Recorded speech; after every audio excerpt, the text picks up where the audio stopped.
So U.S. President Joe Biden says he's made a decision on how to respond to an attack by Iranian-backed militants that killed 3 American troops in the Middle East, although he did not reveal his plans as he spoke to reporters yesterday. Do hold them responsible in the sense that they're supplying the weapons to the people who did it. I don't think we need a wider war in the Middle East. That's not what I'm looking for. Well, joining us now, Tina Fordham, geopolitical strategist and founder of Fordham Global Foresight, and Leslie Vinjamuri, director of the U.S. and Americas program at Chatham House. I've been looking forward to this panel, frankly, for the last week to try and make some sense of exactly what we're living through. Tina, when you look at the big geopolitics, so thank you both, first of all, for joining us. When you look at some of the big geopolitics and really, the concern that Joe Biden has to calibrate his response, maybe to send a message, but not go too hard, or this escalates. Is this your main worry right now? It's the biggest short-term worry for markets, certainly, and for the Biden administration. I mean, Joe Biden is between a rock and a hard place. The lack of market reaction is kind of out of kilter with the fact that this is the biggest attack and the only attack killing U.S. troops in quite some time. So Biden does need to respond. General Stavridis said as much. He needs to hit back hard, but without triggering a full-scale confrontation with Iran. Leslie, I mean, the concern, and I've heard both sides, right? So, some people saying, well, look, the U.S. has to go harder. They have to be more engaged in foreign policy, which is hard probably in an election year. But also I've heard that the U.S. can't really handle, their involvement in Ukraine, their involvement in the Middle East, or just trying to do too much. Well, I think that there's a general concern to bring the level down, to introduce some stability. And so it's less a problem of, is there enough resource to respond to Iran? But is there the bandwidth to deliver the stability that's needed, both domestically? Remember, this is a president that's under a lot of pressure at home. He's being pushed by Republicans, certainly in the House, to take a much stronger response. But he is a president who, by instinct, by history, by experience, really thinks about the need to exercise restraint. The problem here, of course, is that broader objective of stability is very difficult to achieve absent some sort of resolution to the war between Israel and Hamas. That's the real problem. Without that resolution, without some sense of a path towards a two-state solution, something that seems very far off in the distant future, it's hard to see how you get Iran to bring the temperature down, even with a harder response. Those things are fundamentally linked. Do you think there's anything that the White House and actually Antony Blinken can do now, the Secretary of State, to try and de-escalate Hamas and Israel, and certainly try to limit the casualties in Gaza so that the world doesn't turn against them? Yeah, I mean, I think the real question, for many people is to see whether or not the Biden administration will take clearer steps, harder measures to calling Israel to exercise restraint, whether it's supporting a ceasefire at the UN or, more importantly, holding back on delivering that military assistance to Israel, which, has been in steady supply. Very difficult for this president to do, a tough decision. There's a lot of pressure, not only globally on him to do that, but within the United States. But so far, we haven't seen that movement. We, of course, don't know what's being said behind the scenes. And we know that there's been a very concerted, very serious effort at diplomacy across multiple individuals, Blinken, Burns, of course. So I think we're waiting to see whether the U.S. will make that call. But even if it does, it's not obvious that Israel will then won't continue its campaign. And Tina, you were mentioning the fact that markets are largely they're not taking notice. Is that they just don't know what to do with it because I guess the probability of this escalating is just so awful that they don't really know what scenarios they're looking at. Is that fair, or am I being too kind to markets? I don't think market participants think that the probability of escalation is high, and I'll tell you why. Traders, at least, tend to take a pretty instrumental view of foreign policy, and there are two factors at play. One is that there's ample supply, and no one expects a confrontation that would interrupt gas supplies, right? And the other point is they look at upcoming U.S. elections and think Biden won't do anything that will drive up oil prices. On this, I think that they are far too complacent, and I've reinforced that message, because once the genie is out of the bottle, and it definitely is, it's very difficult to sort of monitor and contain these responses. But does Iran want to get more involved? I mean, it's unclear, actually, to me, what Iran is playing at right now. So we tend to over-interpret strategy. This is an excellent time when there's a conflict in the Middle East, very unpopular Israeli operations in Gaza. Excellent time. We're seeing this with the Houthis, obviously, with the Iran-backed militias in Iraq, which are the ones that undertook this attack. Great time to gain advantage, to undermine U.S. and allied positions, and to claim they're doing this in response to the attacks on Gaza. This is not an environment that lends itself to de-escalation, which is why I think we should be preparing for more and not less. Does the America, we're in an election year, so I think everything is probably through that lens, right? Yeah. Does the U.S. voter vote on this? Like when they tick the box on who their president is, do they think about foreign policy? We know that they don't. We know that domestic concerns will matter. It's the economy. It's, your particular experience of inflation or the basket of goods that you are, spending your money on. Is it coming down? However, and it is very hard to get at this in polling, but there's no doubt that sense of stability affects how people vote. They might, if you run your data, it's the price of gas or it's the price of groceries, price of your mortgage. But of course, hovering in the background is, do I live in a stable country? Do I live in a stable world? Is the rule of law operating? It filters through. And I think, this president knows that. Donald Trump, interestingly, has sort of played off of the disruption. It's almost like he sort of rejects the idea that people like that basis of stability and that they like a sense of drama and disruption. But I think we don't have the measure for it, but it's certainly there. I mean, I know we're like January 31st, so it's early days and anything can happen. But is there any, chance that Donald Trump is not the Republican nominee?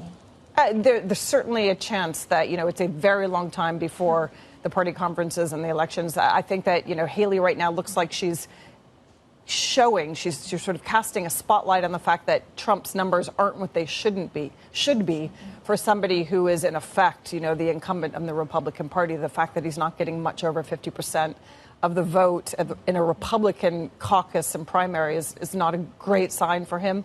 He probably will get the nomination. We certainly don't want to, influence the elections by preempting the outcome. Anything could happen. But even if he gets the nomination, this is a man who has, as we know, 91 criminal charges, a lot of uncertainty, a lot of personal volatility. And so, where we land in November is very, very far from certain, let alone what the outcome of the election is. And Tina, I mean, I guess if you look, I think there's like 50% of world GDP going to the vote. The U.S. is probably the one where repercussions will be felt most around the world. But actually, there are other big countries, right, that could change the way we look at 2025. Yes. With so many elections happening, yay, democracy, that should be something that is welcomed. But there are geostrategic elections, like we saw in Taiwan, for example. Still waiting to see how Beijing responds to that outcome. The elections in Russia aren't real elections, but they do matter for President Putin. There are big economies going to vote, like India. Almost no chance of a change in power, but what does Modi do with a reinforced mandate? Indonesia, also a big powerhouse. South Africa, where pre-election politics arguably played into its decision to take that case to the ICJ. So there's no uniform trend in global elections. But at the moment, when I look at the analysis, most people are just saying, gosh, there are lots of elections and lots of potential for volatility. How do people vote in the first big cycle post-COVID in light of inflation? As Leslie said, people's personal kind of experience of the economy. Yes, it's in America, it's about gas prices, but also it's very much filtered through their lens of their political tribe, as it were. And of course, we have European parliamentary elections, maybe the most boring elections this year, apart from UK elections, which personally I'm grateful that our elections are likely to be, a bit short on drama. But European parliamentary elections will set the stage for the sort of the next set of actors, and we'll see how European populism plays out. I like that. Short of drama is kind of like a sweet spot, I think, if you're a geopolitical analyst. Very quickly, Leslie, if Donald Trump becomes president, what does he do? I mean, the biggest foreign policy change would be what his take on Taiwan, or? I think that, there's two things, really. We want to talk about foreign policy, but the reality is this is a president who will have the most significant impact if he's reelected on America's democracy. And we need to look no further than Project 2025, Schedule F, and the big plan, which is to take what he sees as the deep state, the permanent, the civil servants, and turn them into temporary employees that basically serve at the will of the president. That's a radical shift for America's democracy, and that's really where the game is. He's also somebody who we know doesn't believe in multilateralism, really has disdain for some of America's closest partners and allies. And so I think that question, for Europe especially, what happens to America's commitment to Ukraine, something that will be, a question regardless, but a much more significant question. What happens to the U.S. enthusiasm for Vladimir Putin, that will, increase dramatically if President Trump were to be reelected. And what happens to America's commitment more generally to Europe's security? Those are really big questions. And remember, we have an election here in the UK. That's going to be very significant. The proximity of the U.S. election to the UK election is, arguably one of the most interesting and, again, hard to quantify things. But there won't be, we don't live in a vacuum. We live in a world where people watch their television screens. And they'll be looking to see, which one comes first and what is the impact of perhaps a Labour government and a re-election of President Biden. We shall see. Yeah, we don't live in a vacuum. And that's true. So true. Leslie Vinjamuri and Tina Fordham both stay with us coming up. But we talk actually about Ukraine and Vladimir Putin, Ukraine's allies, Stalin providing vital aid as Russia wears down the country's defenses. So we'll also speak to Ukraine's presidential advisor, or we'll hear from him. That's next. And this is Bloomberg.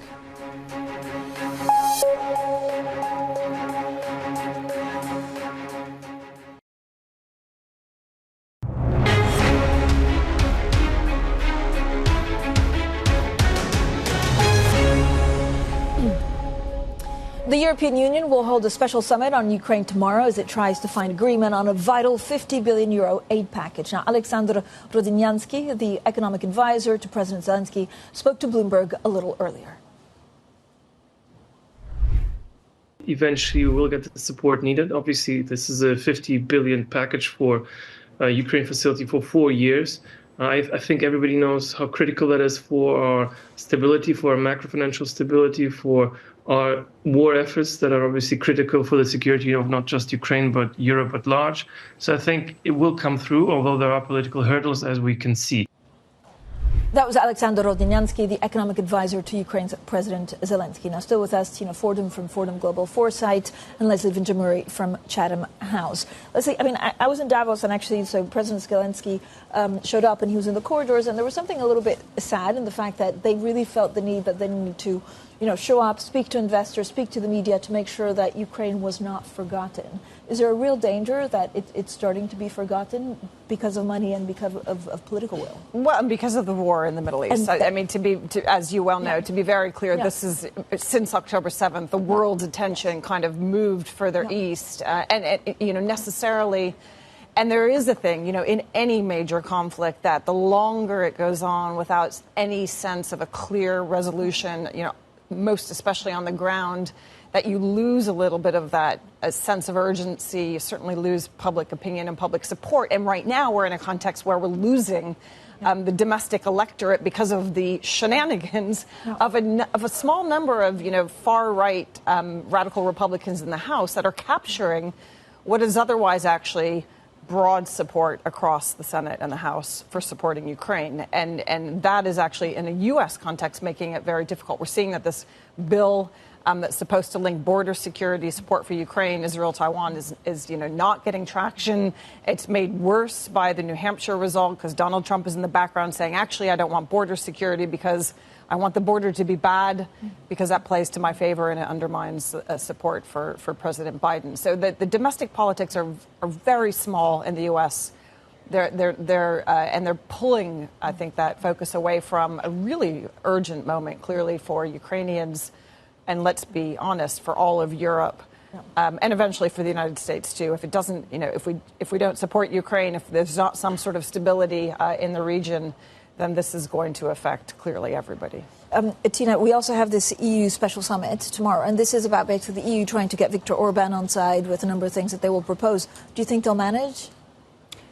Viktor Orban will play this for as much as he can get. I think Viktor Orban and Tayyip Erdogan are both very skilled at this kind of horse trading. The pressure on Orban is getting higher than it has been in the past, but Orban has been the sole holdout in increasing EU aid and support, Slovakia as well, I guess, to Ukraine.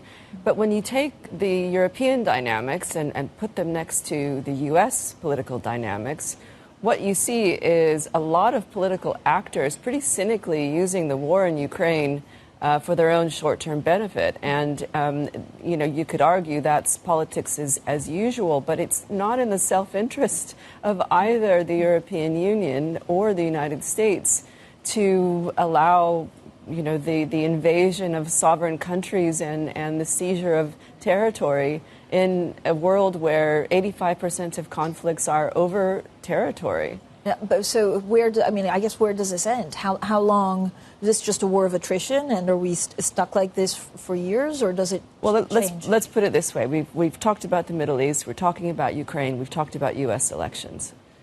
Why would Netanyahu listen to the Biden administration if he thinks that Trump is going to be back in the White House?